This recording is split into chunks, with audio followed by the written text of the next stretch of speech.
And welcome back to the channel. Welcome to something a bit different than the usual sort of thing that we would be doing on this channel. Uh, I'm your host, as ever, Purple Midnight 8. I'm all on my lonesome because I'm covering something new. As mentioned, I'll be starting a new series similar to our movie reviews, except, of course, video games. There's going to be a lot less of these reviews as opposed to like movie reviews, mainly because it's going to ideally be around the idea of when a playthrough of the game is finished, we're going to try and review it as well. A bit like a summary, a bit just like your regular sort of reviews you'll see. There's going to be all of the games we cover. I may even do a few games that haven't been covered on the channel, maybe covered in the future, but there are games we can't do. But I'm hoping to make this a more mainstream thing on the channel. But with the ending of Tomb Raider being yesterday, I believe, when this film comes out, when this video comes out, I'm hoping that now that that's over, I thought it would be more suitable to review it now. So, as mentioned, I just wrapped up the playthrough of Tomb Raider Definitive Edition, which we'll be covering today. I'm not sure if it's a remaster, remake. No, not remake. Like it could be a remaster, it could be a re-release. It's just one of those like ultimate editions of games that once the original Xbox One came out, they sort of did like the next gen version and then just added all the DLC. And I don't really know if they remastered it as well, but when it's just called Definitive Edition, it's difficult. But of course, this is the first of the Reboot trilogy. I believe has been nicknamed the Survivor trilogy. I'm not sure. Don't quote me on that. But this I believe. I just have to Google it because I didn't write it down on my review. Um, yeah, it's called the Definitive Survivor trilogy, which you can get for $44.99 on the Xbox Marketplace. I can't even remember what you would fucking. Is it 2016? 2013? Fucking hell, 2013. Excuse me. Yeah. So this film has been out. Film, fucking hell. You're gonna have to bear with me a little bit. I'm still in the mindset of doing movie reviews. I will eventually get the hang of it, but for now, this is the first one. So try and bear with me as much as you can. I'm trying my best. I've never done this before, so we'll get there. There might just be a few slip-ups along the way, but hey-ho, what can you do about it? So yeah, this game is 10 years old now, which is insane. I remember playing this on the Xbox 360. One of my first ever Xbox 360 games, I believe. I'm very young, but I did have like PS2 and PS. I had a PS1. Fucking hell. But I remember being a PlayStation child. I had a PS1, still have a PS2. Had PS3 for a long old time, but eventually I crossed over to Xbox and haven't looked back. But Amelia's got a PS4. The stuff on there that I'll be covering in the future, whether it be, well, it will be other playthroughs. I could do some of the more exclusives, that sort of thing. But we'll see. We'll see for now. I've got plenty of things to cover in the meantime. I may even go back review some of the old stuff that we've covered on this channel, but we'll wait and see. So this is going to be a little different to the layout of a movie review. Of course, usually it's just a matter of going through, reading, like me writing notes on the entire film, and then just giving our thoughts as we go along. I've kind of just bullet pointed it, just to because this is the test. We'll see how this works. Just bullet points on certain categories of bits in the games, like side content, the main story, that sort of thing. So I will do my best. So we will begin with the main story. I'm not going through details, like loads of details. I'm not just going to go through like the entire fucking story. But I will just go through like basic rundown of the plot and that sort of thing. And just like spoilers ahead, of course. I don't know if this is. I don't think this is on Game Pass or PlayStation Plus. I don't know. This is a lot different than doing a film review where I can just be like, oh, it's on here. It's been out 10 years. You kind of have a rough idea. So basically, a basic rundown of the plot involves Lara Croft and the crew of a ship called the Endurance. Why is it trying to fucking get a printer? Just completely closed off my screen. That's helpful. So it involves her and a crew board a boat called the Endurance, who's shipwrecked on an island on a fictional Bermuda Triangle-esque place called the Devil's Triangle. I don't know if that actually is the Bermuda Triangle. So, after several run-ins with a cult that worships an ancient deity named Himiko, an old Japanese sun queen, I believe is what she was technically called, it was a very real thing. It's very, like, if you're not familiar with Tomb Raider, which is probably not many of you, the Tomb Raider has always sort of messed around with the supernatural and that kind of thing. Which, pardon me, someone who completely forgot about the weird and wacky world of Tomb Raider. It was very bizarre having that thrust upon me once more.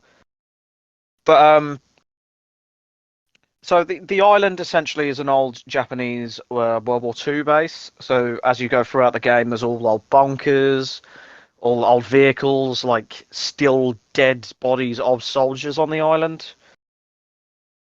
Excuse me. But yeah, so that sort of is a little bit backstory on the island itself. So Himiko is this, or the Sun Queen, is a ancient spirit, but also was a real person at one point. She is able to control the storms on the island, which is why rescue attempts that happen throughout the game from helicopters, planes, that sort of thing goes horrifically wrong because the storms literally appear out of nowhere and just knock them out the sky. And that just completely backfires on everyone's plans on how to get off. So yeah, after several failed rescue attempts and the deaths of a large number of the supporting characters, she reunites with her surviving friends, which is, by the end of it, Sam, Jonah, and Reyes. I believe that's the last three that survive, despite most of the cast. Like it's not a big cast, but the few that there are a lot of standout characters like Roth. Grimm is mainly shown in more of like video footage, but then he does die later on. And then you get Alex, who's like the tech geek. He passed as well. He died. So, however, the cult leader Matthias, who appears very close to the start of the game and kidnaps Sam, is who I believe is a descendant of Himiko. From what I could guess from the from some of the dialogue, that's why she's almost able to. Well, they attempt to set her on fire to see if she is. Oh no, her ancestors were around in. I'm just on the wiki now. I'm not sure how how much of this is confirmed.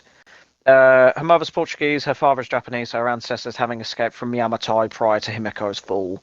So her ancestors were around during Himiko's reign. Oh no, it does say here in family, descendant of Queen Himiko. So yeah, she has the bloodline of the Sun Queen in her, which the cult believes would allow them to put the soul or the spirit of Himiko inside of her body, which will then allow them to finally escape the island. It's typical cult mumbo jumbo. After managing to rescue Sam and kill Matthias, very satisfying, she finally pulls two pistols out and just unloads on him. This guy survives a hail of bullets you can put into him, and then falls to his death into a chasm. After managing to fight through cultists and ancient beings called the Storm Guard, they're never really given too much explanation, but it's magic, probably. She successfully stops the ritual that would have brought Himiko to life, stopping the storms and allowing the survivors to escape on a old Japanese PT boat. So yeah, plot-wise, it's pretty good. being thrust into this like shithole of an island just out of nowhere and having to go around. I must say the game is absolutely stunning. It's not aged too well, but it still looks good. But you can thank Square Enix for that because Square Enix games always look good. Yeah, the plot is fine. It's nothing too stand out as your typical like how do we escape. So moving on from main content, we're going to side content. Despite being a Tomb Raider game, there isn't actually a whole lot of raiding tombs in the main story. Um, there is like the occasional like we're just in the tomb of Himiko now. That's it. Oh, here's your body. Cool. That's it. But thankfully, it's mainly kept to the side content, which are called hidden tombs. A small puzzle room that requires puzzle solving without much hand holding to solve. However, as I was doing a little bit of free play not too long ago, there was one that I easily did because I had fire arrows, and you were mainly meant to use the torch in order to set stuff on fire. But because I had fire arrows, I just sped run it. At the end of these rooms, you get a weapon part to contribute towards a new upgrade, uh, which I will get into later on, and also a treasure map that leads on to our next piece of side content. Another piece, that piece is GPS caches. Other than providing a minuscule amount of XP, literally like 5 apiece, I think that's pathetic. It doesn't provide much other reason than that to go out of your way to collect them. However, if you are like interested in it, you do receive a piece of concept art for your troubles after each like set, I think, which is frankly disappointing because of how many of these fucking things there are. Along the lines of collectible items, there are little relics that are there to add to world building. These objects, upon being collected, will receive a narrated history and their own thoughts on the piece from Lara. Some relics also include the ability to inspect it further for some more lore. And to round it all off, there are your typical notes found around the island, providing some more lore on the island, as well as some interesting backstory on characters involved in the plot, as well as providing yet more world building. But let's be real, the idea of using notes for world building has been done to death. Like, it's been used in countless games, most notably like Bioshock and Fallout.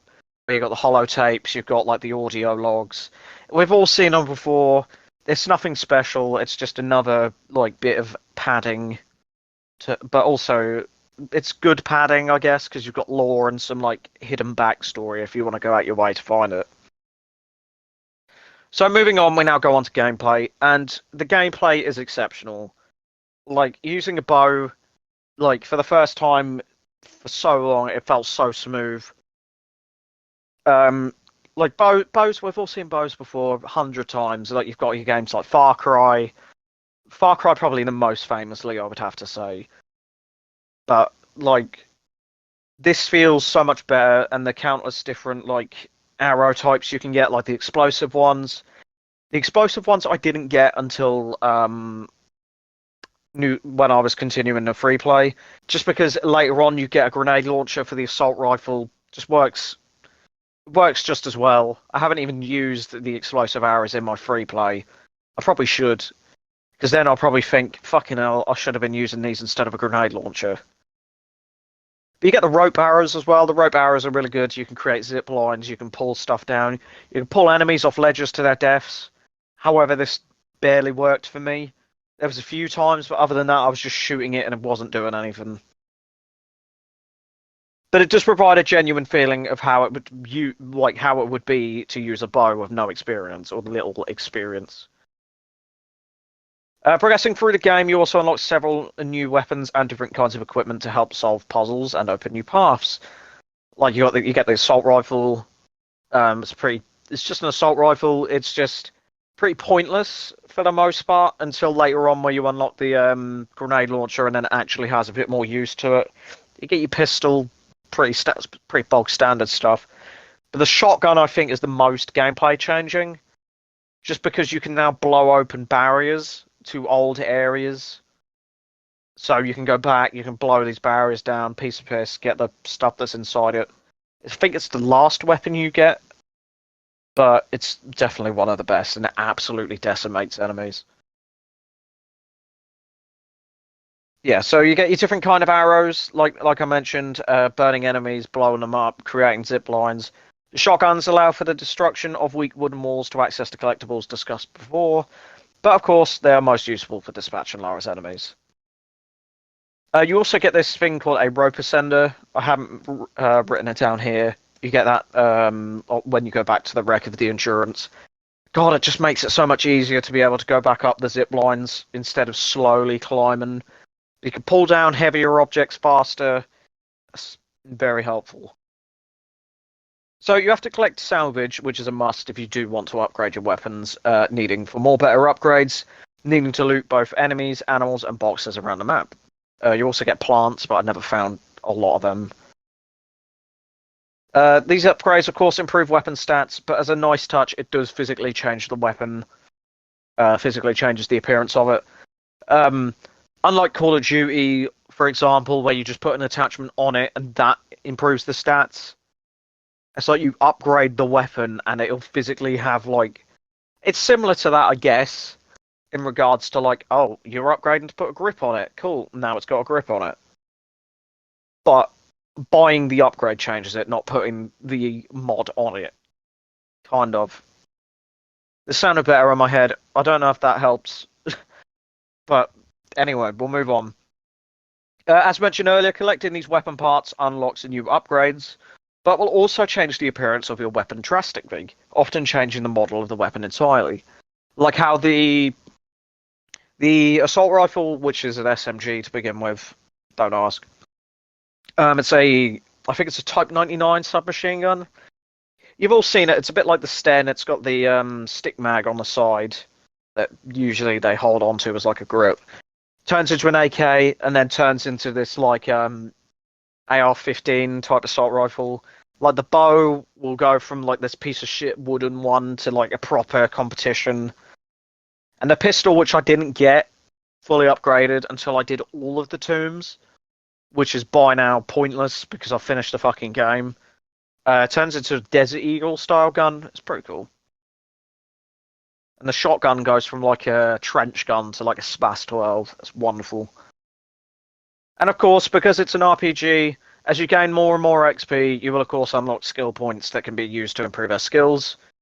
It's pretty typical of what you get. It's just like, oh, you find more loot, you find more ammo. But there are these cool ones where you can unlock new finishers with weapons to also unlock more XP. You can upgrade your survival instincts, which is basically Assassin's Creed's fucking Eagle Vision. Uh, but honestly, it's a pain in the arse using survival instinct because if you're moving at any speed, you will just have a flash and that's it. You have to stand completely still, which is a pain in the arse. But yeah, it also shows how she's adapting to the situation she has found herself in because obviously she goes in completely unprepared. And there's the moment near the beginning of the game where she only just has her first kill, which is very human because she basically is sick afterwards. But then after that, it's just like, oh, I'm just going to kill everyone now and have no repercussions. Except for a few lines of dialogue where she's like, you don't need to do this. But other than that, you're just running around like no scope and fools. So yeah, going on to a few little personal notes. Very few personal notes just to wrap this up.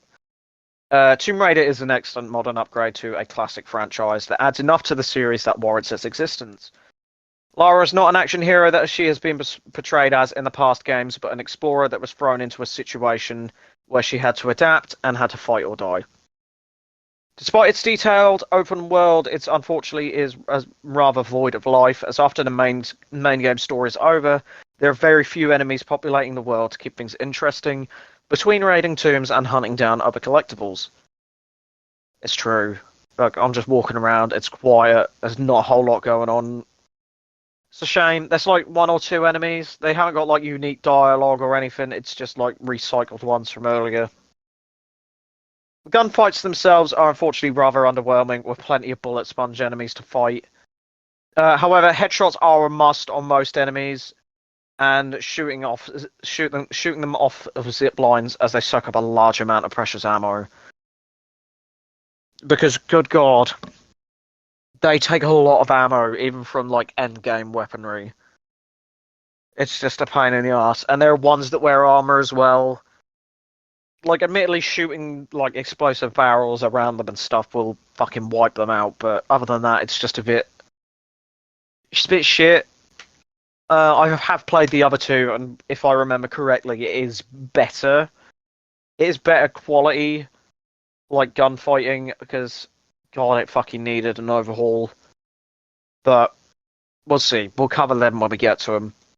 But still, I really enjoyed my playthrough. I found myself looking forward to play more and more of it when I was running low on clips.